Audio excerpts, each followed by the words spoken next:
Nesse final de semana, eu tive acho que um dos momentos mais legais da minha vida e com toda certeza foram ali as 6 horas mais legais do meu ano.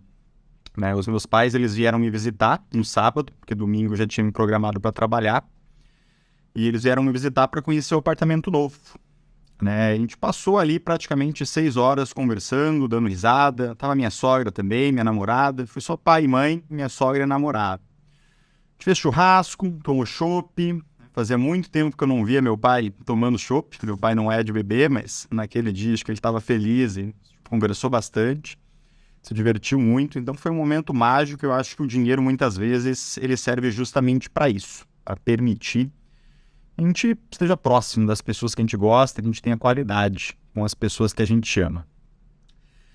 Nesse tipo de situação, fiz uma compra bem legal, comprei picanha pro churrasco, a gente comprou bastante chopp, inclusive o Lula comentou que o pessoal ia voltar a comer picanha, eu pelo menos nessa situação aproveitei para comprar porque ia receber meus pais. O churrasco acabou ficando bem gostoso, deu tudo certo. Mas um ponto que eu quero conversar para vocês é que a minha mãe ela me contou uma novidade. Eu sabia que já estava há algum tempo tramitando. Ela falou assim, Rafa, consegui a minha aposentadoria pelo INSS.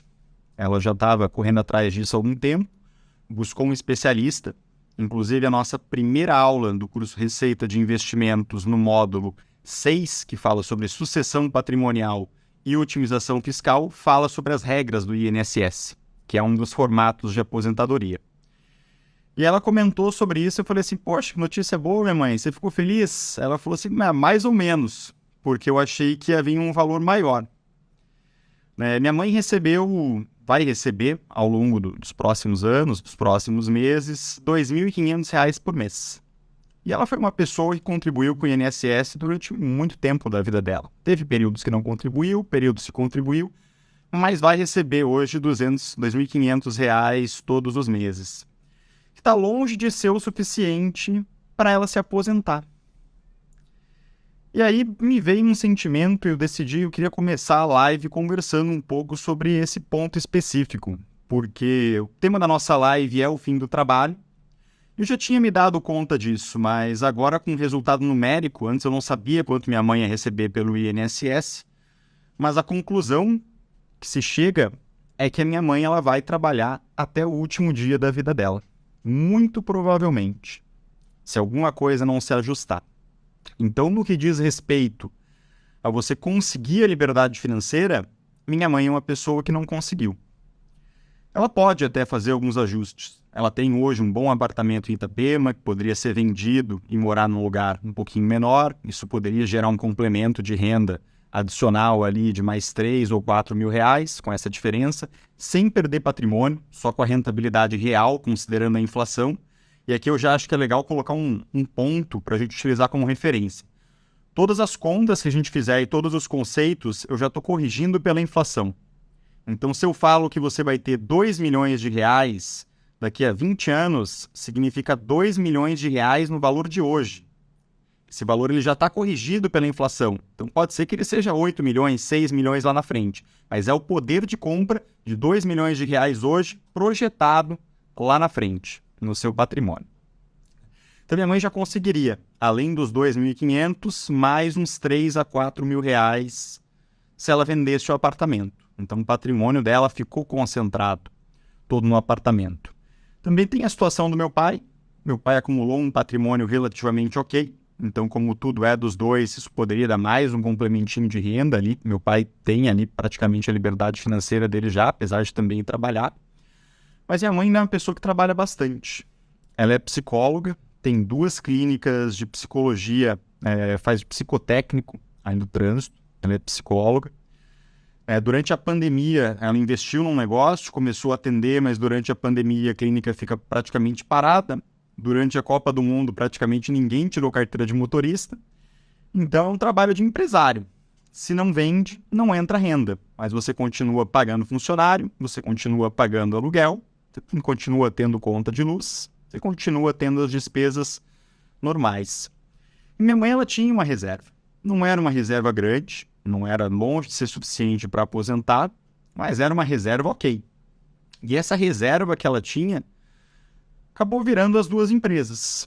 elas foram desidratando em todas as situações nessa empresa. Então, eu fui vendo minha mãe tirando dinheiro a cada 3, a cada 4 meses, né? E eu, como uma pessoa que faz contas o tempo todo com relação aos investimentos, já vi que aquilo poderia representar um problema. Mas, ao mesmo tempo, era importante para ela ter renda, era importante para ela trabalhar. Não tinha muita solução. E aí minha mãe chegou no final de semana e falou assim: Rafa, eu quero voltar a levar a sério os investimentos. Eu quero separar esse valor que eu vou receber da minha aposentadoria para começar a montar uma carteira. Ela não falou dessa forma, não falou uma carteira, um portfólio, mas ela falou assim: eu quero começar a colocar esse dinheiro ali para render. Começar a me gerar um dinheirinho, porque eu percebi que esses R$ 2.500 não são suficientes.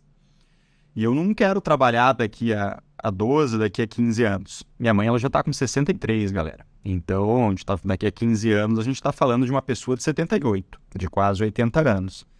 Então, eu quero colocar isso para render porque eu não quero trabalhar para o resto da vida. Então, despertou esse ponto nela. E aqui eu acho que tem um primeiro conceito que é muito importante. Se você acha que é tarde demais para você começar a investir, e você tem esse tipo de sentimento, não tenha. A gente está falando de uma pessoa de 63 anos, que tem um filho que trabalha com investimentos, que foi uma pessoa assim, extremamente regrada com as finanças. Meu primeiro curso, Assumindo Controle, onde a gente fala sobre gestão de gastos, quem me ensinou boa parte dos conceitos, o projeto embrionário, digamos assim, do Assumindo Controle, foi minha mãe. Em casa, a gente tinha o costume de todos os meses ela sentava comigo e com meu irmão, ela tinha uma planilha no Excel, em alguns momentos ela abandonava a planilha do Excel e fazia isso num caderninho, como esse daqui que vocês estão vendo. Ela colocava todas as despesas, quanto gastou de mercado, de luz, de água, de gasolina. Ela colocava todas as despesas, colégio, ela sempre frisava muito, colégio do meu irmão, presente de Natal, presente de Páscoa, então estava tudo ali. E ela mostrava pra gente quanto que a gente estava gastando. Isso fazia com que a gente não quisesse deixar a luz acesa para gastar mais com luz. Se a gente pedia, sei lá, ia ter uma excursão na escola, que ia sair um pouco mais caro, e ela não tinha condições, ela tinha uma justificativa matemática. Ela falava assim: bom, a gente vai ter que negociar isso dentro da tua mesada, porque vocês veem que não tem dinheiro realmente. Então ela sempre foi muito transparente ali com relação às finanças. E eu lembro que quando aconteceu algum perrengue, minha mãe ela sempre teve ali, eu lembro a fase mais corrida da minha mãe, ela tinha 5 empregos. Então eu sempre via minha mãe entre 2 e 3 empregos ali, se a gente for calcular uma média. Agora ela tem 2 clínicas de psicologia, né? Então continua nesse mesmo ritmo ali, com seus 63 anos. Então não foi por falta de trabalho e não foi por falta de gestão financeira. E eu sempre lembro que quando, sei lá, perdi algum emprego ou a situação, meu pai sempre foi empresário, né? Então, naquela época, no Espírito Santo, meu pai era agricultor, depois trabalhou com obra. As empresas nunca deram super certo, aquilo de dar muito dinheiro às empresas, mas nunca faltou nada.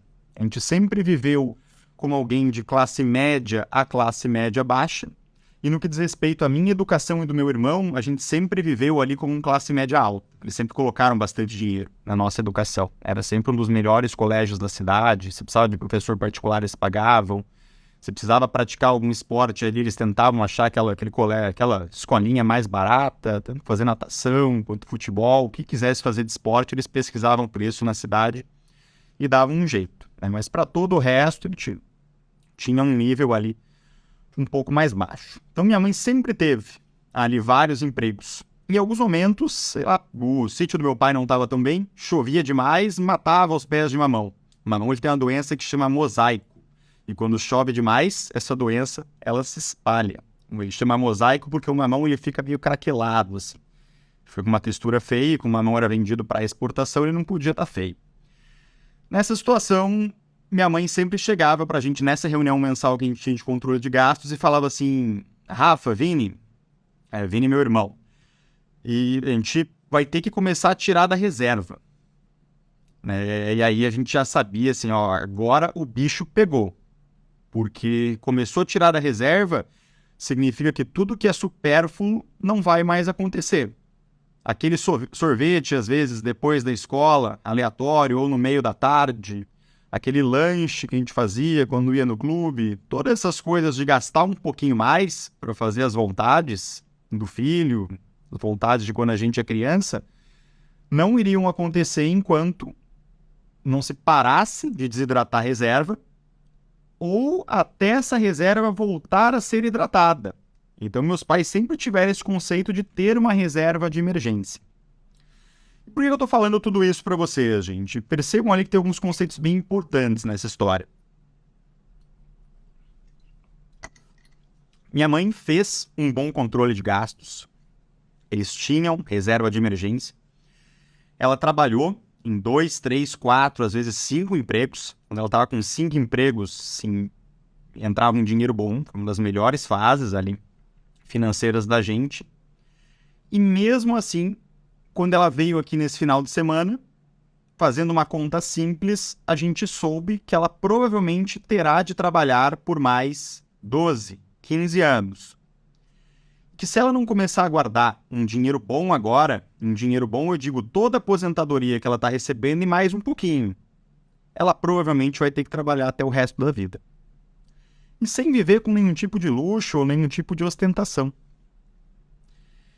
Onde que foi talvez o grande ponto que faltou dessa história toda? Fazendo uma análise geral, eu vejo que o que faltou foi justamente entender como que o dinheiro funciona do ponto de vista de investimentos. Se tivessem investido da maneira como eu sei hoje, que existem vantagens no nosso país, vantagens no Brasil, a renda fixa dá muito dinheiro no Brasil há 20 anos.